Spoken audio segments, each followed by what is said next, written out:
You're listening to Tarazi Tuesdays with the Bible as Literature.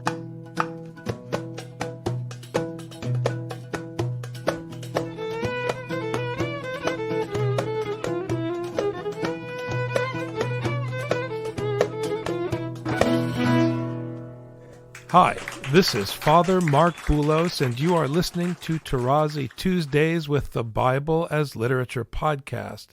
In today's program, Father Paul begins his discussion of Genesis chapter 7, reading the Hebrew text alongside the KJV and RSV versions of the English text. In doing so, he exposes the limits of translation and the gross oversimplification, even disregard, for the author's original work. I am happy to introduce Father Paul on the Bible as Literature podcast, Tarazi Tuesdays. I printed out 2 copies of KJV and RSV, and I made notes on them. That would be an opportunity for me to convince my hearers that unless someone makes the effort to hear in the original, it's not going to work. It becomes just a story that you render on TV. In other words, it's a projection of your own mind instead of you being the recipient. You become the producer and the director, and that kills it. That's what theology is all about. I mean, when I say theology, across the board, okay? All kinds of Jews and all kinds of Christians, they fall in this trap because, they want to make sense. It's like you, Father Mark. You're going to be in your mind referring to the rain that happened in Minnesota the last week. Whether you like it or not, you cannot not do that. And that's the problem, is that one has to hear about the scriptural flood. And I would like my hearers to understand, because many people try to imitate me and say there is only the scriptural Christ and the scriptural God. Even Origen spoke about the scripture. I mean, that's pure nonsense. Scriptural means as it is written. And it was written in Hebrew, and there is a lot of play. And with these 2 texts in front of me, I'm going to show you how 2 English translations, assumedly respectable, in my eyes KJV is more respectable than the RSV, but still you will see sometimes the RSV makes the better choice. Okay, but how would I know that unless I know the original? So I'm going to follow and read and make comments. Hopefully my readers will have the text in front of them. Then the Lord said to Noah, "Go into the ark, you and your household, for I have seen that you are righteous before me in this generation." We can hear that the author is picking up on a statement he did earlier at the end of the Toledot of Adam. So the linkage is there, which shows us that the rest of chapter 6 was an intro to the flood, asking Noah to take his wife and his sons' wives and the animals and so on.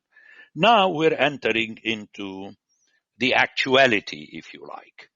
But again, interesting that the author makes the link that Noah is the key person in that he was righteous. Technically, he's not the key person, because the key persons are the 3 sons and their wives, because these are going to beget after the flood. Otherwise, nothing would have happened. If Noah would have been righteous and decided to take only his wife for another honeymoon, it wouldn't have worked. So that's very important, the first verse. And then you have the specifics now. Take with you 7 pairs of clean animals. We know the play on 7 because it's the divine number, and then you have to offer them to God. But then notice how the KJV has the male and his female. The RSV, the male and his mate. The RSV is more, if you like, politically correct. But that's the trouble.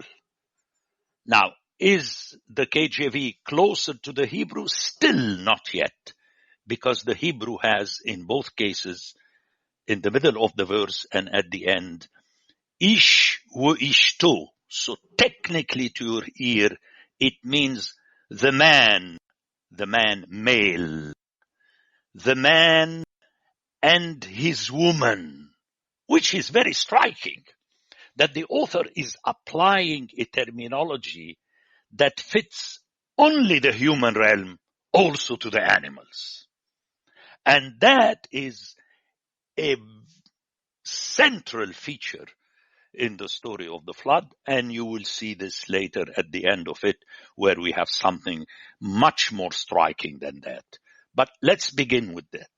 So what I say in my book, and I stress, is something that does not happen. I mean, you cannot apply to say, oh yes, it's like the pets that this lady neighbor of mine takes them to bed with her and say, no, it's not the same thing.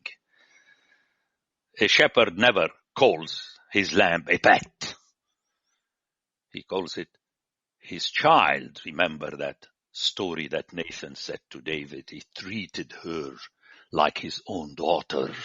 I mean, these things are of the essence. Again, I have to repeat myself, and I'm going to continue doing this. Hopefully, at least some of my hearers will begin to see and hear how they are supposed to read the Bible. Otherwise, they are theologizing. So, very important. Ish wa ishto, a man and his woman. Now, the importance of that will be clear in that when we move to verse 3, and 7 pairs of the birds of the air also, very important, not the water animals, but the birds have to be included. Male and female, he uses the other duet that we heard of at the beginning in Genesis, which is Zakar uNekeba, male and female. This one is technically male and female. Now you see what happens with the RSV. It has male and his female for Ish and Ishto, the male and the female for this. So actually is watering down the issue. No, male and female, meaning that the author is reminding you of Genesis 1. To keep their kind, RSV. KJV is closer to the original. To keep seed, Zera, very important. Because the Zera is one, except in the case of Seth. But it's one, in other words, it's the same kind of animals that continue through the flood. So there is no new creation, as people like to speak after the end of the flood. There is no new creation for a very simple reason, that the nations will come from the 3 sons of Noah and their wives. Zerah, very important. In verse 4, we have a case, just to point it out, that I will send rain, in RSV, is I will cause it to rain. Very interesting, the KJV, because it renders the original hif'il, to cause something to happen, and you have it in Hebrew, mamtir. That's what we have in Arabic when we say God send rain. It is amtara, whereas it rains is the matar.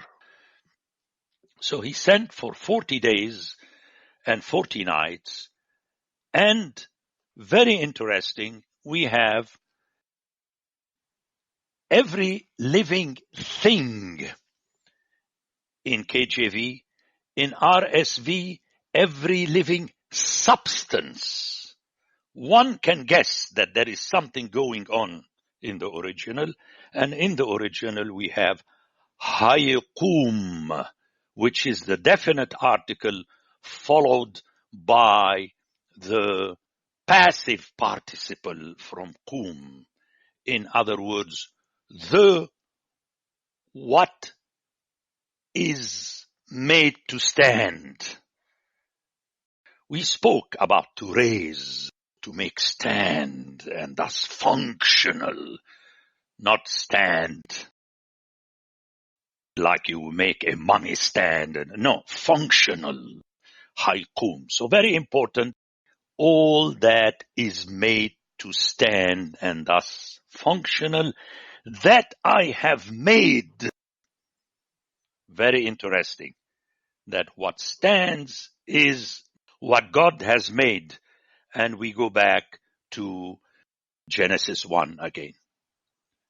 And he's going to destroy and the original being erase, which brings us back to the beginning of chapter 6, completely efface from the face of the earth. And then, very interesting, I made that comment at the end of chapter 6. And here we hear it again. Noah did all that the Lord had commanded him. It is as though you remember last time I said that Noah does not do much. He just does the directive of God. It is as though ultimately God is the agent through his word, as we shall see later in the book of Isaiah. It's his command that makes things functional. Actually, we encountered this in Genesis 1, where the earth produces automatically under the command of God. That's why the text would say the earth produced and God did said. So all these things again are very important that God does through his messengers. The most classic example is Jeremiah. One can add also Ezekiel. But in Jeremiah, God puts his own words in the mouth of Jeremiah.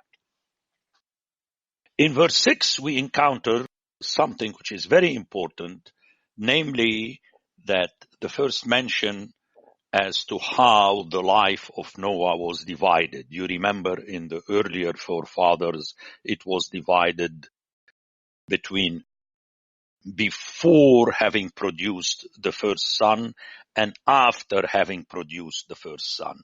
Here with Noah, there is something different, which I touched upon earlier, that it is the flood that is the divider. Now, this has a very important side to it, namely that Noah was before and after the flood. That was the implementation of the action of God that gives us hope. In other words, the flood did not destroy completely Noah and then we have a new start. No. Noah straddles the flood. The flood does not end Noah. So very interesting, again, for someone who has ears to hear. But again, as Chrysostom and Augustine told us, if you can't make much sense of that, just keep reading. At one point, it becomes clear from Scripture itself. And then, notice in chapter 7, Noah went in, and his sons, and his wife, and his sons' wives with him, which is the most important element. Remember, at the end of chapter 4 and the beginning of chapter 6, it's the woman that gives birth. So his sons' wives, very interestingly, we don't have their names even, but they are the begetters. Very important. Remember at the end of chapter 4, I said the difference between Adam and his wife Eve at the beginning of chapter 4, and at the end of the chapter 4, Adam, the individual without the definite article, and his wife. There is no Eve So the name is eliminated. Eve is mentioned twice and she's gone. It doesn't matter.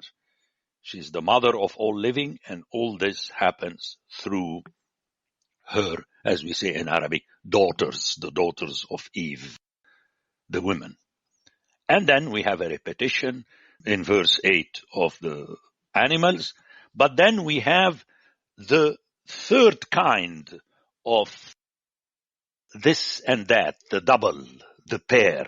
The first one was Ish wa Ishto, man and his woman or his wife. The second one is Zakar Unaqaba. And the third one is the factuality. Shonaim, Shonaim. 2, 2. 2 by 2. Okay? So when we hear these three, then we realize that the author could have chosen one of the three. Shonaim, Shonaim would not have meant male and female, but obviously the hearer would have guessed. I mean, why would you take two males or two females? And then the confirmation of that is found at the end of 9, where we have Zakar Unaqaba. So in one verse, half of it says Shonaim, Shonaim, and the other one makes it clear is male and female. And once more, as God had commanded Noah. This refrain is very powerful in chapters 7 and 8.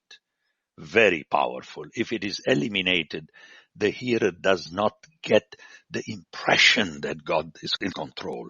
But theology has no problem with that, because in theology you assume that God is in control, even if the author does not mention that. But this is silly. This means that this is your take on the story. It's not the take of the author, who is the originator. The Bible as Literature is a production of the Ephesus School Network.